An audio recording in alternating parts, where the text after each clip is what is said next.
nosso Malaquias. Na verdade, pouco vamos nos mover no que diz respeito ao texto, a entrar mais no texto propriamente dito. Continuaremos ainda hoje, já não mais tratando o tema, ou a mensagem do livro, como fizemos semana passada, mas vamos continuar trabalhando o primeiro momento. Por que desse texto, dessa profecia de Malaquias, de Deus através do seu profeta Malaquias, ao povo tem este começo? Veremos isso hoje e semana que vem. Vamos orar mais uma vez. Santo e amado Deus, muito obrigado mais uma vez por estarmos aqui reunidos em nome de Jesus, para te adorar, para prestarmos nosso culto ao Senhor. Aceita a nossa adoração, nosso louvor, nossa gratidão. E mais uma vez eu peço a tua direção, ó Pai, para que possamos compreender a tua palavra, que possamos, ó Deus, aplicá-la à nossa vida, ó Deus, e que isso afete a nossa vida cristã. Fala conosco, eu te peço mais uma vez, em nome de Jesus. Amém. Então nós estamos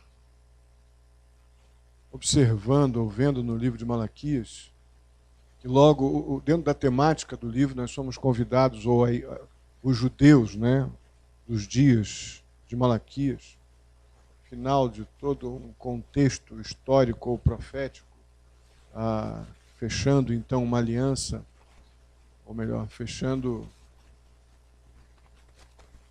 um bloco, um período histórico conhecido como o Antigo ou Velho Testamento, que não deixa de ser o fechamento de um final de uma aliança para uma nova aliança que vai ser estabelecida em Jesus Cristo mais à frente. Mas o fato é que o objetivo de Deus, através dessa fortíssima advertência, que é o livro de Malaquias, é fazer o povo parar e se arrepender. Gerar no povo algum tipo de mudança de mente.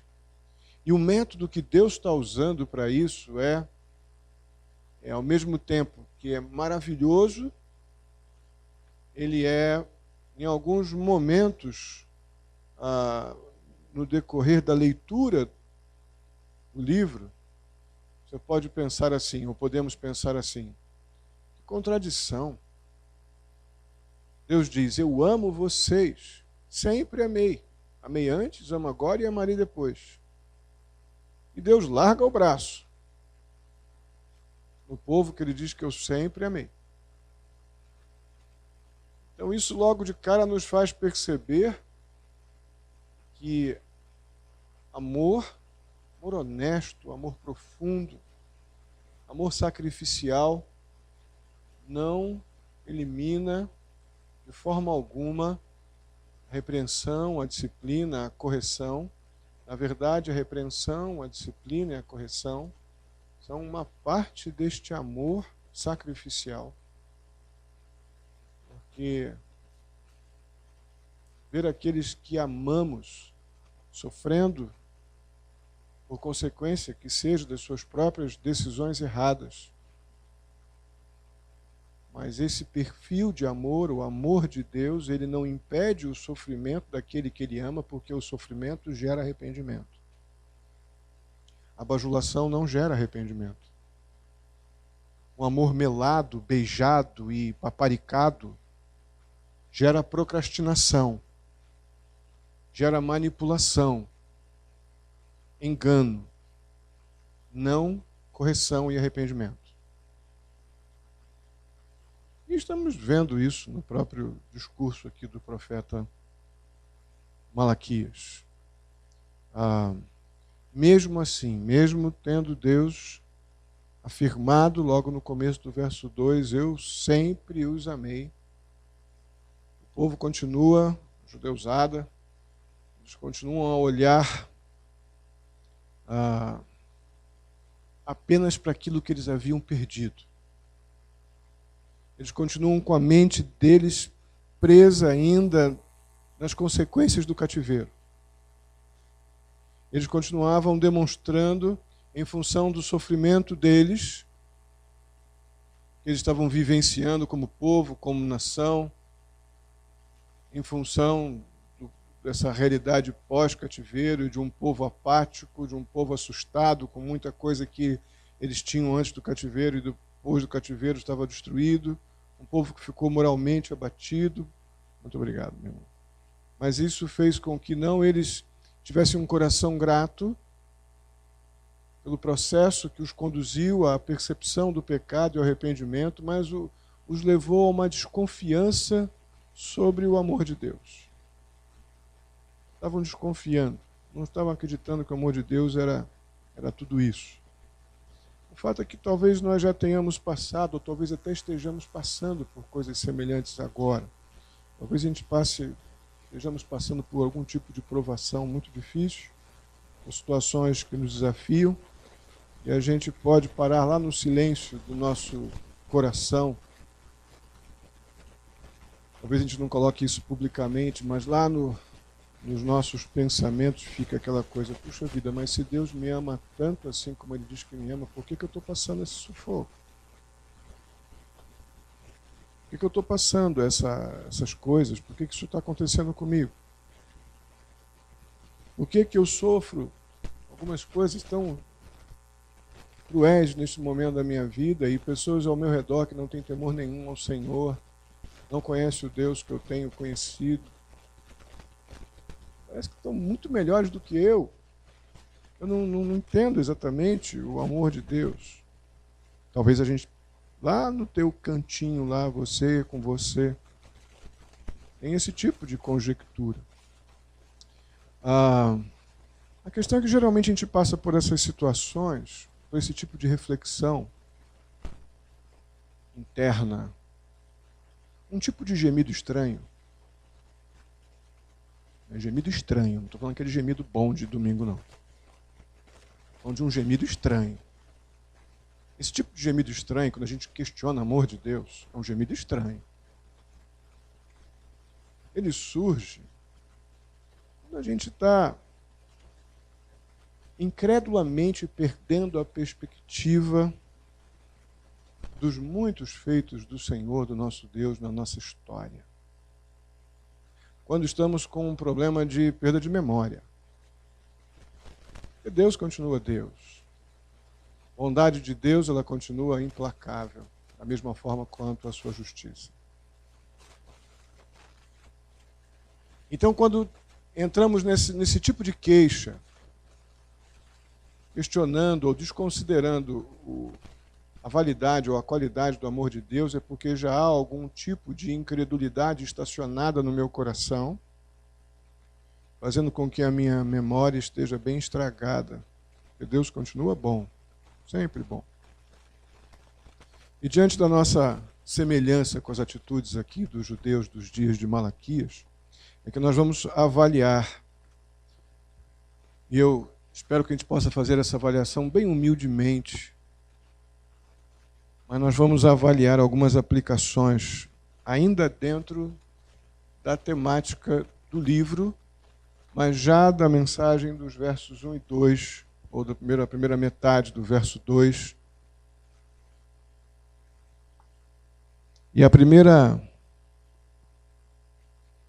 razão pela qual nós podemos ter esse tipo de indiferença para com o amor de Deus, já está aqui, minha auxiliar. Primeiro slide. Isso. É porque nós temos a tendência de nos tornar indiferentes ao amor de Deus, porque a gente muito facilmente esquece a urgência da mensagem evangélica, a urgência da mensagem da salvação. É bastante significativo isso. Olha o que diz no verso 1. Eu vou ler na versão João Ferreira de Almeida, revista e atualizada. É um pouco diferente da nossa, quer dizer a mesma coisa, porém eu gosto da ênfase e de uma expressão que é usada aqui, que é mais judicial eu creio que é mais literal também aqui a tradução dessa primeira expressão, onde diz: sentença pronunciada pelo Senhor contra Israel por intermédio de Malaquias. É assim que começa a JFA, na versão revista e atualizada. Sentença pronunciada pelo Senhor contra Israel por intermédio de Malaquias. Eu não sei o que você pensa quando ouve a palavra sentença dada pelo juiz ou por um juiz. Mas isso é algo bem... bom, no atual momento nosso de Brasil, sentença de juiz, a não ser que seja do Sérgio Moro, não está com muito peso, não. Mas vamos partir do princípio que o juiz aqui é o nosso Deus, né? Então, o que você imagina de Deus dizendo assim: sentença que eu dou para o meu povo? Está aqui a sentença. Preste atenção. Nós jamais faríamos um ouvido duro a Deus dizendo a sua sentença sobre alguma questão, né? Essa deve ter sido, sem dúvida alguma, ser o porta-voz dessa sentença, deve ter sido algo bem desafiador para Malaquias. Eu não sei se vocês já leram Malaquias, mas Malaquias é um livro da pesada, repito. É a declaração de amor mais explícita que eu posso encontrar na Bíblia, sem dúvida alguma, é Malaquias. Uma perspectiva bem na contramão de tudo que a gente pode conhecer ou ouvir sobre amor, né? Deus demonstra amor de uma forma bem especial ao povo, dizendo tudo o que eles precisam parar, o arrependimento que eles precisam ter. Caso contrário, estarão debaixo de maldição. Aí o Supremo Juiz diz: sentença que eu pronuncio contra Israel por intermédio do meu servo Malaquias. Essa mensagem ela foi para os judeus lá dos dias de Malaquias. Esse povo, em particular, como sendo um povo muito familiarizado com essas coisas de Deus. Eles estavam muito acostumados com ouvir o profeta falar, o sacerdote orar, os sacrifícios serem feitos, eles levarem os sacrifícios até o templo, para o sacerdote levar lá para dentro para ofertar diante do altar. Eles praticavam tudo isso. Adquiriram esse hábito no cativeiro. Tudo bem que já estavam há mais de 100 anos fora do cativeiro, mas essa geração aqui aprendeu isso. E eles ouvem uma palavra dura como essa, firme, Supremo Juiz dizendo: sentença que eu pronuncio contra Israel através do meu profeta Malaquias. E parece que a coisa fica meio solta. Essa convivência com as coisas espirituais, com a própria palavra de Deus, ela se tornou um perigo para os judeus. Como é um perigo para nós também, quando nós convivemos de uma forma costumeira com as coisas de Deus. Esse povo aqui, eles estavam, sem dúvida alguma, desde infância, desde muito cedo, sobre a influência dos cerimoniais judaicos, dos ritos judaicos, da lei de Moisés. Eles estavam envolvidos com tudo isso, certamente desde muito pequenos. Essa geração aqui de 100 a 150 anos depois da volta do povo lá do cativeiro babilônico. Exatamente, talvez, como muitos de nós, adolescentes, jovens e talvez nós, alguns adultos aqui. A gente vai convivendo com as coisas de Deus há muito tempo. Alguns aqui foram criados dentro da igreja. Nossos filhos estão sendo criados dentro do Evangelho, ouvindo as coisas do Evangelho, cantando, louvando, orando, sendo disciplinados, corrigidos e amados dentro dos padrões bíblicos. Nós estamos fazendo isso com nossos filhos. O problema disso Melhor, isso é uma bênção, isso é maravilhoso. Mas o problema disso é acostumar com as coisas de Deus e não ter prazer nas coisas de Deus. São coisas distintas. Distintas. E determinantes. Uma pessoa criada no ambiente evangélico, é bastante fácil nós não termos dificuldades em não negar, por exemplo, João 3,16. O que está lá em João 3,16? Não, de cabeça.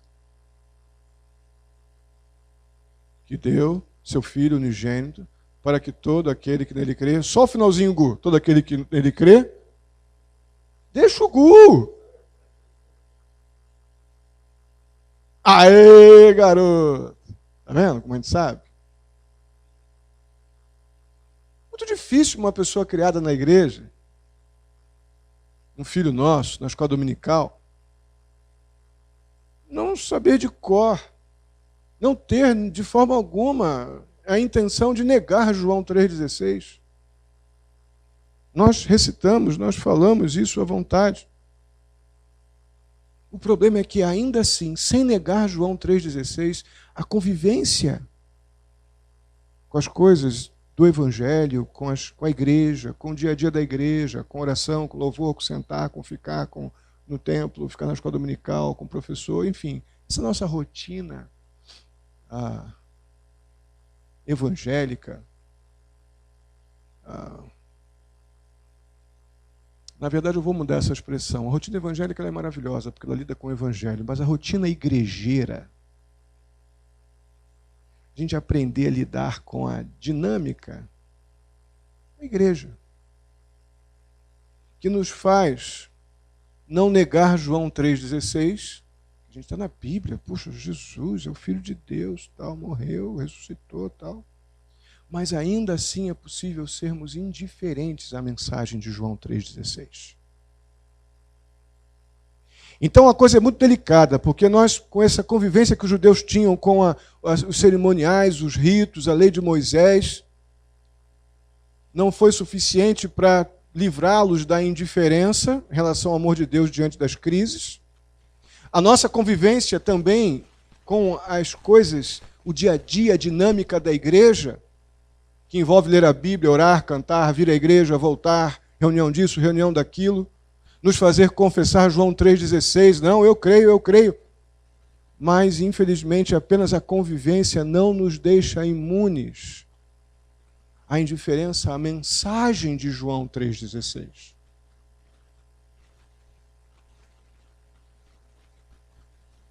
Então, por que nós nos tornamos indiferentes ao amor de Deus quando esquecemos a urgência de sua mensagem?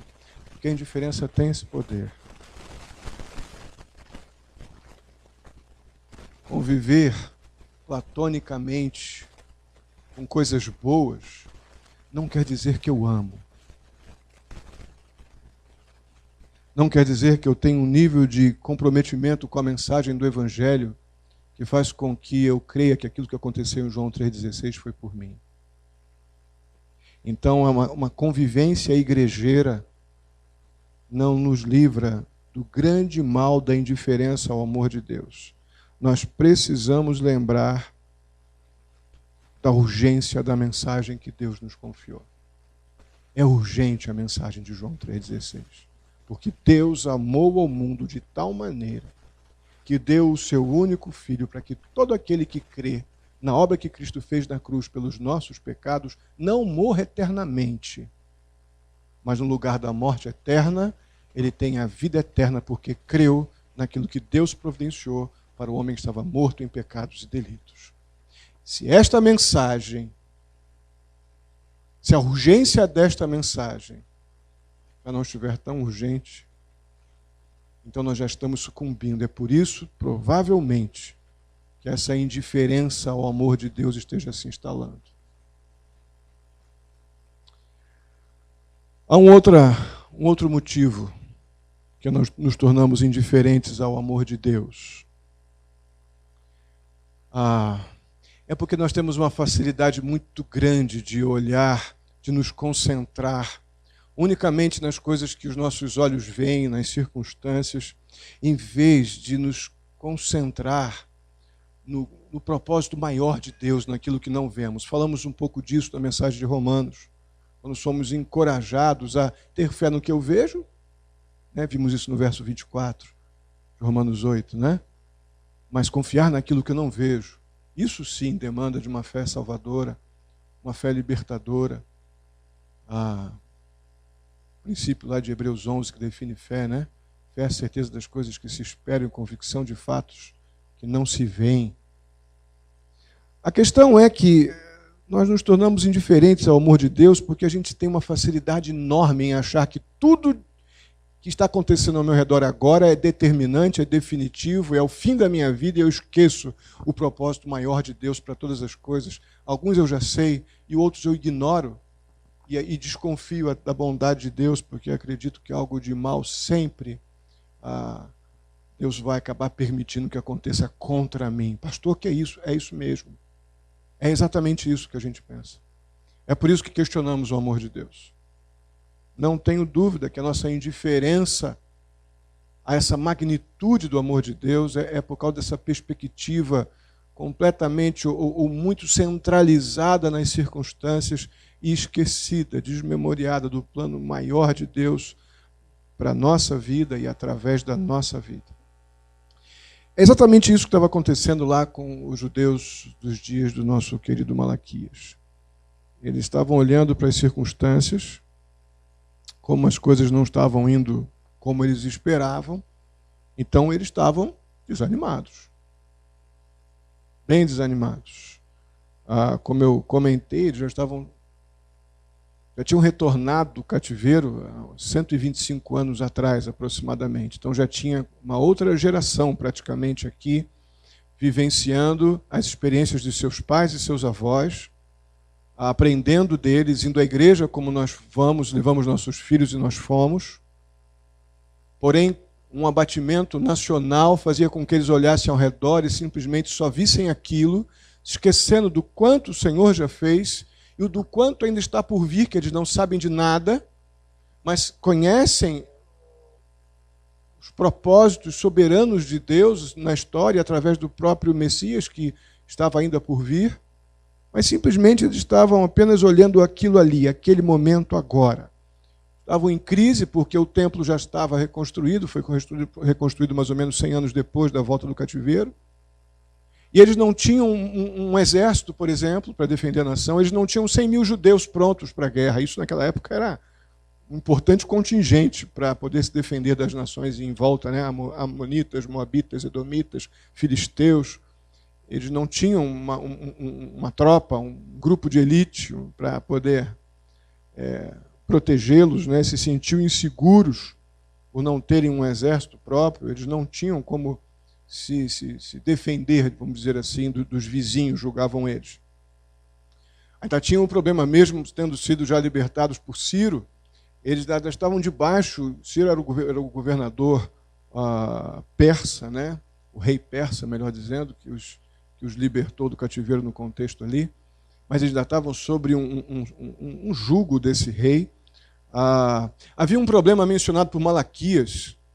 Deus fala através de Malaquias no capítulo 3, versos 10 e 11, que nós lemos muito, né?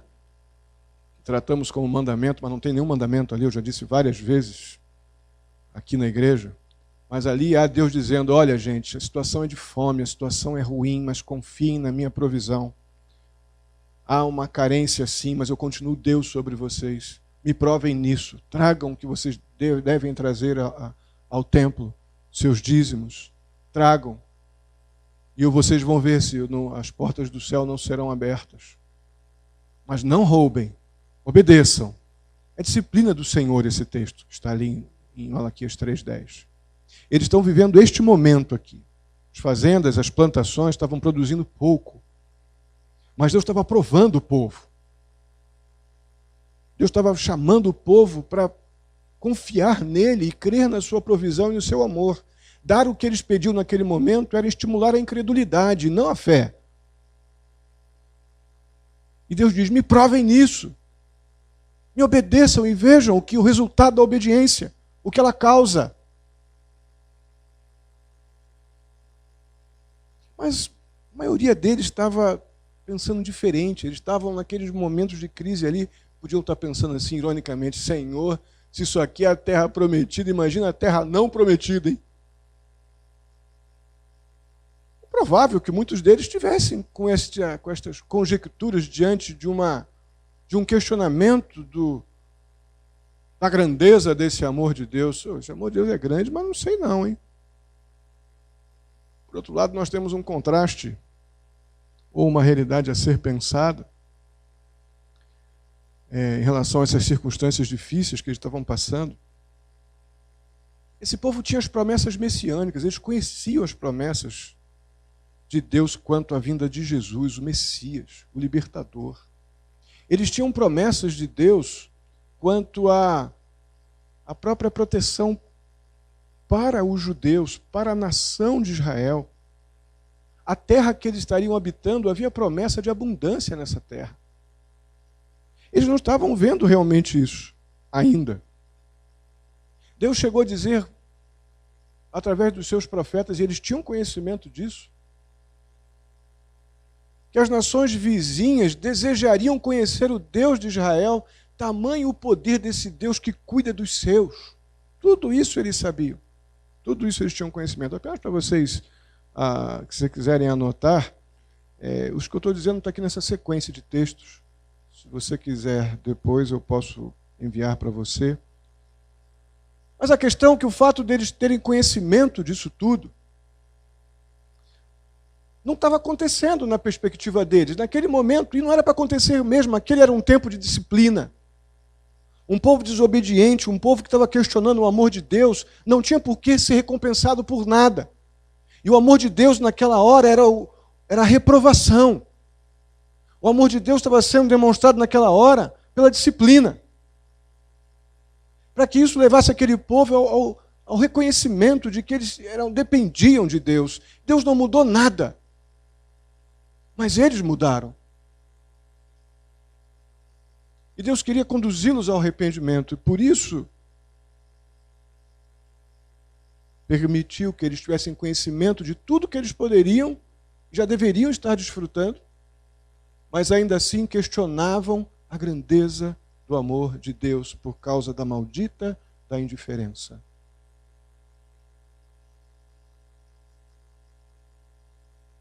Mas Malaquias, ele não mudou a sua ênfase, ele insiste enfaticamente dizendo: Deus ama vocês e tem, sim, projetos maravilhosos para vocês e para a descendência de vocês.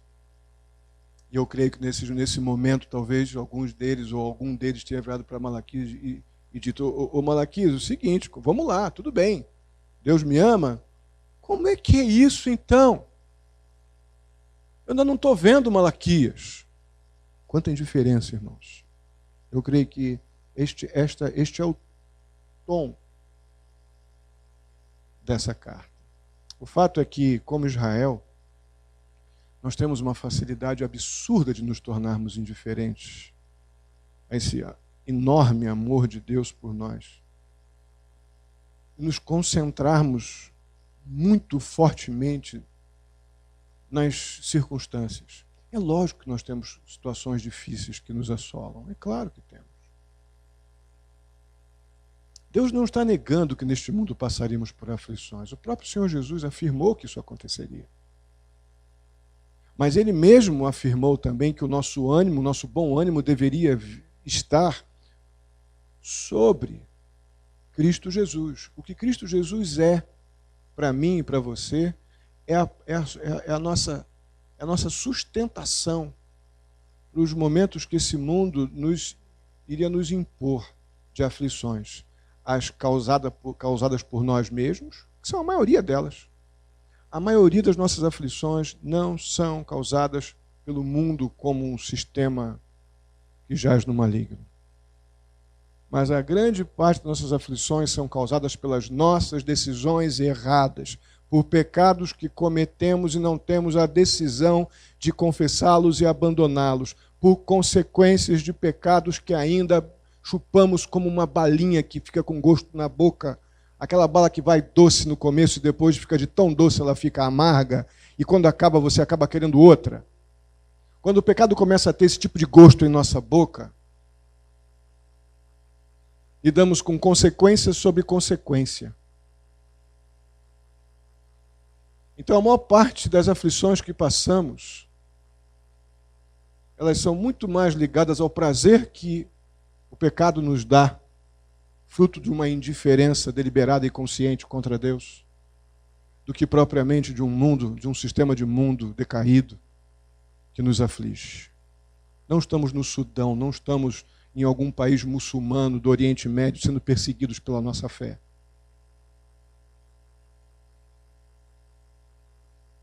Eu não estou dizendo que não temos também os problemas que o nosso testemunho fiel a Cristo pode nos trazer num mundo que jaz no maligno. É claro que existe também. Lidamos também com esta realidade. Mas voltando um pouco à mensagem do domingo, gememos muito mais pelas coisas que a gente quer se livrar de consequências pecaminosas do que lidar com elas. Aí a gente geme achando que Deus tem que nos suprir. Aqui o povo gemeu e Deus disse: vocês vão ter disciplina.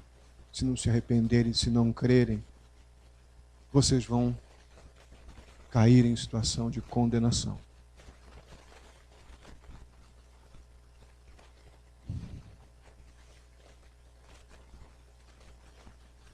A questão é que a gente tem um foco tão preso nas circunstâncias, geralmente, por mais difíceis que sejam, e nós não podemos ignorá-las, que a gente esquece um pouco os propósitos de Deus na nossa vida e para a nossa história.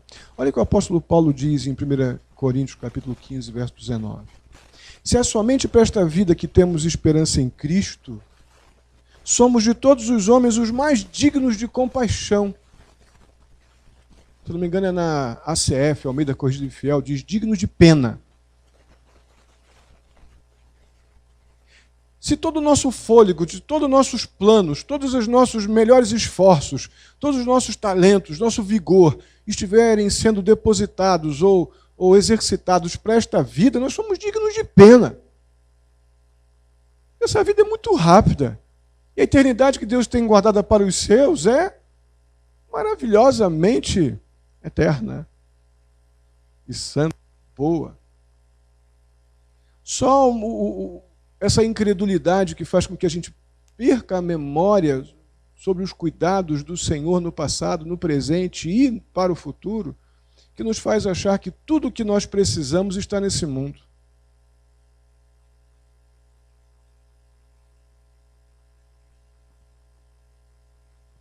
Se a gente se concentra somente nas pressões que o mundo e as circunstâncias nos impõem, a gente não aguenta, gente. Humanamente falando, naturalmente, a gente não aguenta, a gente entra em parafuso, nos consome. Aí vem as irmãzinhas, né? As irmãzinhas do mal, a trindade do mal, né? Vem a ansiedade, o medo e a depressão. Vem correndo. Trindade do mal. Porque eu tenho todos os meus esforços voltados para coisas que estão ao meu redor e esqueço que Deus vê além do que eu. Diz que a vontade dele, lá em Romanos 12, diz que a vontade dele ela é boa, ela é perfeita, ela é agradável dentro das características da santidade de Deus. Vamos ver agora, Romanos 8, 28, na mensagem do domingo, o que significa aquele todas as coisas. O apóstolo Paulo está falando ali, que cooperam para o bem. Bem? Vamos entender esse bem no domingo.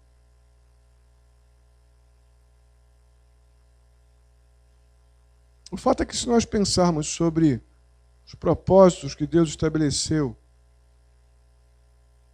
quando enviou Cristo para nascer, viver e morrer pelos nossos pecados, estabelecendo o seu reino, e nós somos os portadores desse reino de Deus que já deve ser visto hoje, na realidade dos crentes e aqueles que estão ao nosso redor, o nosso testemunho, ele vem a partir da nossa realidade de vivenciarmos o reino de Deus, como vimos no Sermão do Monte, aqui ainda nesses dias, mesmo com as lutas contra o pecado. O fato é que Deus nos salvou como parte desse propósito dele no estabelecimento do seu reino. Nós precisamos ter essa perspectiva quando nós olhamos as coisas ao nosso redor. Precisamos olhar as coisas ao nosso redor não como um fim, mas como um meio que Deus está permitindo para que a gente mostre do que nós somos feitos. Ou eu nasci do Espírito, ou eu nasci da carne, ou eu continuo na carne. Mas as circunstâncias, por mais aflitivas, e eu não estou diminuindo aqui as lutas de ninguém, nem as minhas, elas não são o fim, mas elas são o meio. Para Deus me tornar um homem, você, uma mulher, crentes melhores, para a glória dele, para que o reino dele seja visto em mim. E ainda que eu morra nessas aflições, eu viverei, porque eu creio nas promessas do Senhor. Essa perspectiva, ela precisa estar na mente do salvo. Caso contrário, nós não somos mais do que igrejeiros, filiados a uma grande associação de pessoas legais. Mas a igreja dos santos, os salvos no Senhor Jesus Cristo, a igreja que milita pela causa de Cristo, nós como esta igreja, precisamos compreender que as circunstâncias aflitivas da vida não são um fim, mas são um meio. Ainda que sejam aquelas que eu provoco pelas minhas decisões erradas, ainda assim Deus está nisso aí também.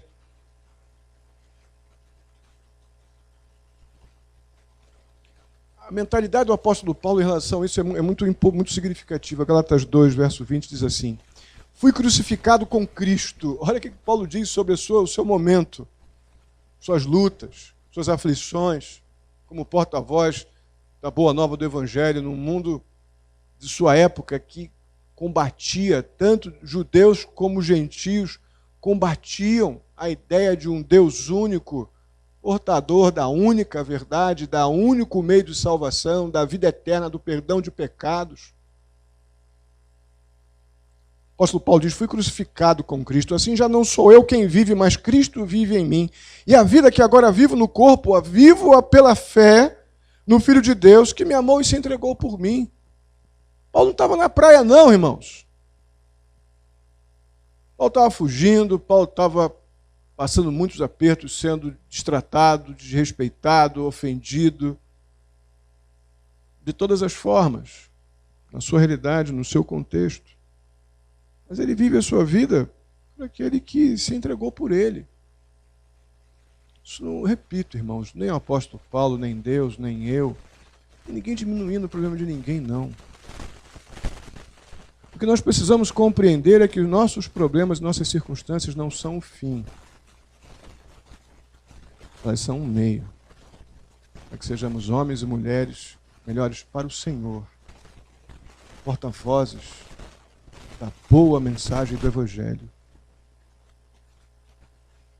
Essa perspectiva que nos faz gemer pelo céu. E se nós não tivéssemos essas aflições que nos impõem o mundo e nós mesmos com as nossas escolhas erradas, jamais a gente ia que gemer para o céu coisa nenhuma. Se o mundo tivesse tão bom como nós queremos, ninguém aqui ia querer ir para o céu. Nós somos tão ruins.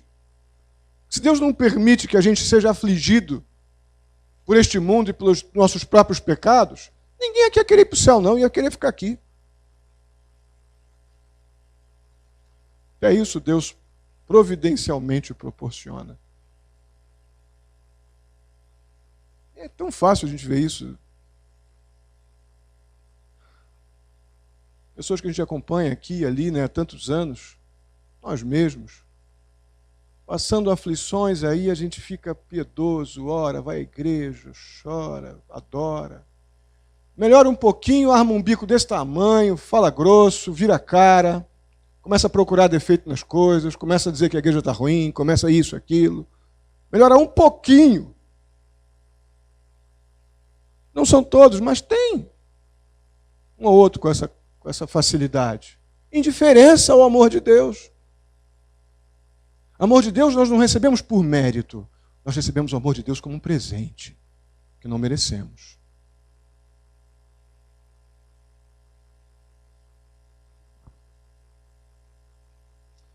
Finalmente, nós nos tornamos indiferentes ao amor de Deus quando o nosso culto, nossa adoração, gente, estou indo longe hoje, se torna uma rotina. É difícil falar sobre isso aqui, curto. Quando o nosso culto se torna uma rotina, em vez de uma relação, um relacionamento vital, de vida ou morte com Deus. Como eu já disse anteriormente, aqueles crentes lá, aqueles homens tementes a Deus, lá dos dias de Malaquias, a princípio tementes a Deus, não, a princípio não, pessoas que criam em Deus. Tanto é que eles não estavam negando a existência de Deus. Usando o vocabulário nosso do século XXI, eles estavam indo na igreja. Bonitinho, como a gente faz também. Eles estavam oferecendo sacrifícios, eles passavam lá por todos aqueles rituais prescritos na lei de Moisés. Uns roubavam com dízimo, mas outros entregavam. Estavam lá, fazendo o que julgavam que tinham que fazer. A questão é que eles tinham se afastado de Deus. Sabe por quê? Porque estavam praticando um tipo de culto rotineiro. Eles estavam com uma adoração rotineira. Em vez de terem um relacionamento de vida ou morte com Deus. Senhor, se eu não estiver contigo agora, eu estou morto. Se eu não me relacionar com o Senhor, com Deus da minha salvação, eu estou perdido. Se eu não tiver a minha vida de oração e de conhecimento da tua palavra, de envolvimento real, de obediência e temor com a tua vontade, eu estou morto. É isso que eu estou chamando de relacionamento vital, que é o contraponto de uma convivência, de um relacionamento rotineiro, de um culto rotineiro. Eles estavam naqueles dias lá seguindo o programinha de Deus direitinho, tal, mas eles perderam por causa de terem permitido que entrar num sistema de rotina, de convivência descompromissada com a adoração e com o culto a Deus, a coisa mecânica, eles permitiram que simplesmente isso roubasse deles o envolvimento com Deus, e isso gerou indiferença para com o amor de Deus. Irmãos, essa coisa que a gente fala da religiosidade. A religiosidade, ela simplesmente cegou aquelas pessoas do real estado deles, da verdadeira condição deles, de modo que quando Deus os confrontou através de Malaquias, o que eles responderam? O que foi? Como assim, Deus? Nós não estamos fazendo o quê? Nós não estamos indo à igreja direito, nós não estamos te amando, nós não estamos levando o dízimo, não estamos levando as ofertas. Como assim?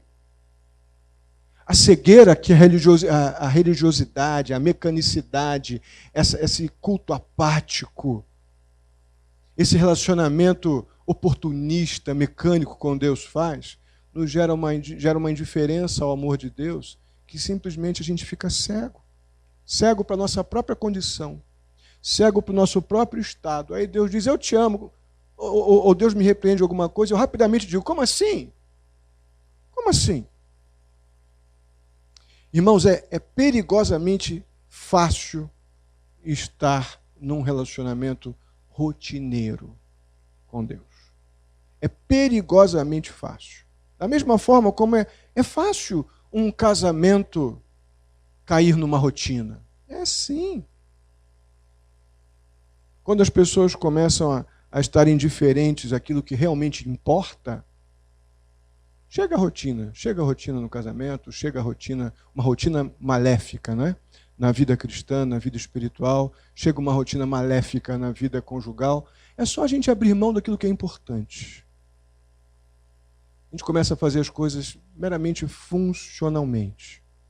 Como ter um casamento que funciona, mas sem entusiasmo, sem alegria de olhar para o cônjuge, de estar do lado do cônjuge. Parece que o amor vazou pelo ralo. Abrimos mão das coisas importantes. Olhamos apenas as circunstâncias como se elas fossem o fim. E esquecemos que Deus é um Deus de amor, de justiça, de graça, que nos ama desde ontem, hoje e amará para sempre, cuida de nós. E simplesmente esse levar a vidinha nos leva para uma rotina maléfica, que nos faz aparentar estar vivos, mas estamos apenas funcionando.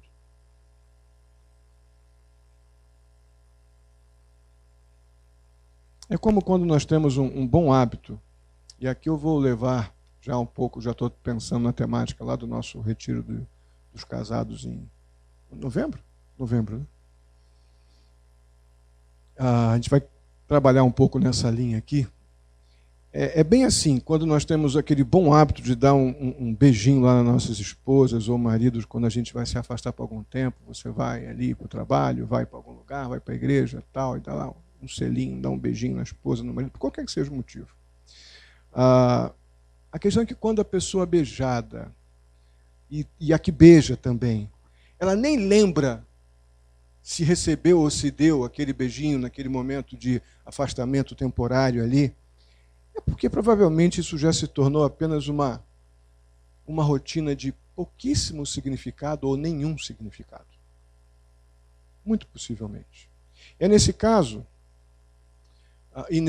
obviamente, uma vez identificada essa perigosa situação, eu creio que cabe a nós transformar este momento que poderia ser tão bacana, tão simples e significativo na vida conjugal, mas está sendo mecânico, rotineiro e simplesmente algo que a gente esquece com facilidade.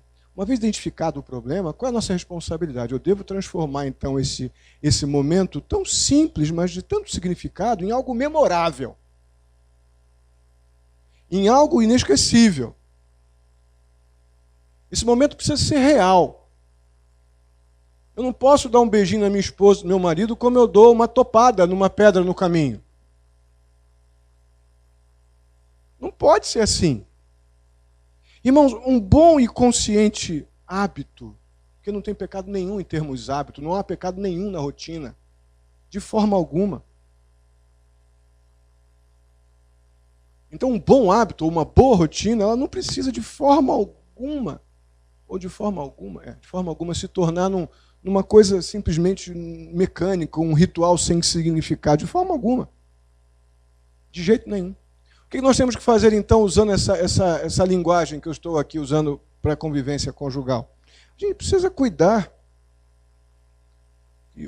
Os beijinhos carinhosos de despedida ou de reencontro, eles sejam muito conscientes, propositais, cheios de amor pelo cônjuge, cuidado pelo cônjuge, como que se a distância fosse uma coisa simplesmente física. Você pode estar onde estiver, mas é apenas uma coisa física. Porque aquele beijinho ali, ele teve o caráter de dizer, olha, eu estou voltando já. Eu estou indo, mas eu já estou voltando. Os que não casaram ainda, desejem isso, é bom. Amém? Aleluia. Glória ao Senhor.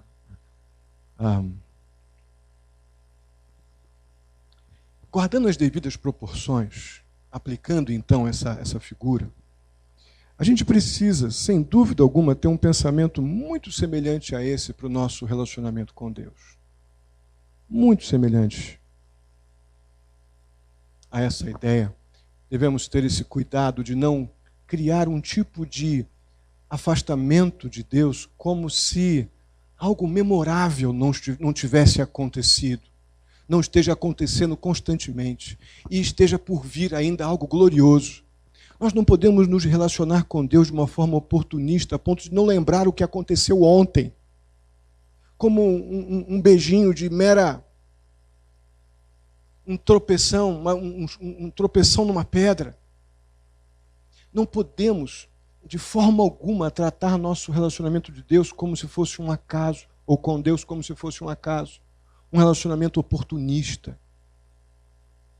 Eu fiz questão de fazer esse link com a vida conjugal, porque o casamento, biblicamente, ele tem este peso de eternidade até que a morte nos separe. Não vou colocar este peso, não no sentido de pesado, mas no sentido de profundo. O nosso relacionamento com Deus, ele precisa ter esse nível de profundidade. Caso contrário, nós vamos muito facilmente cair na indiferença. E ter indiferença para com o amor de Deus é nada mais, nada menos do que aquele beijinho que você deu na tua esposa, no teu marido, os que não tem marido e esposa ainda, no seu pai e na sua mãe, e que nem lembra que fez. Eu dei apenas para comprar a simpatia, eu dei aquele beijinho apenas para ficar bem, para poder pedir alguma coisa amanhã, eu dei apenas porque acostumei a dar o beijinho no meu esposo, no meu marido, mas não algo que foi fruto de uma disposição consciente, deliberada, foi de propósito. Algo memorável para deixar marcado, olha, eu estou me afastando de você fisicamente, temporariamente, mas eu estou com você o tempo todo em meu coração. É tão maravilhoso pensar assim, que com Deus é impossível até mesmo este afastamento. Nós queremos nos afastar de Deus, que se já somos crentes no Senhor Jesus Cristo, temos o Espírito de Deus habitando na nossa vida. Mas essa figura ela é muito legal. Torne os seus momentos, cada momento que você tiver com Deus, do mais breve momento seu de oração, ao teu momento de maior comprometimento ali, de tempo, de consagração da tua mente, da tua vontade, do teu coração, torne esses momentos memoráveis e inesquecíveis. Este é o antídoto que nós podemos usar para combater a indiferença para com o amor de Deus. Amém? Vamos ficar de pé, vamos orar. Semana que vem a gente vai começar a ver uma área mais objetiva, mais direta, onde Deus mostra como a parte prática de como Deus amou esse povo. Mesmo diante de tanta indiferença, Deus vai dizer, eu amei vocês antes fazendo isso. E isso mostra o quanto eu amo vocês agora. Isso também revela o quanto eu amo vocês para sempre. Vamos ver dos versos 2 até o 5. Vamos fechar nossos olhos, vamos orar. Pai querido, mais uma vez, muitíssimo obrigado pela oportunidade de refletirmos sobre este tema, ó Pai, que precisa ser algo que a gente trate com muita seriedade. Para não sermos, ó Pai, surpreendidos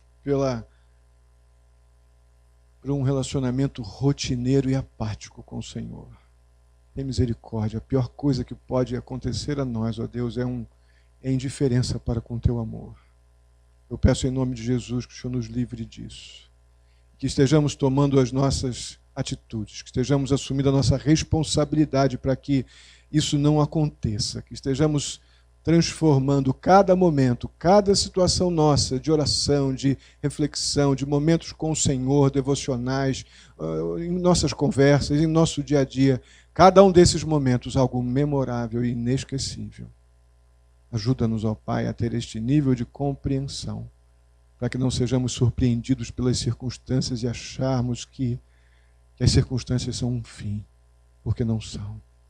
As circunstâncias são um meio. E vão sempre nos conduzir, se tivermos temor ao Senhor, vão sempre nos conduzir para mais perto de Ti. Ser com cada um aqui, ó Deus, dá-nos a coragem de tomar decisões agora em nossos corações em relação a essa facilidade terrível que é de nos tornarmos indiferentes para com Teu amor. Livra-nos disso. Que haja confissão de pecados aqui e mudanças de atitude. Assim eu te peço, ó Pai, muitíssimo agradecido. Em nome de Jesus. Amém.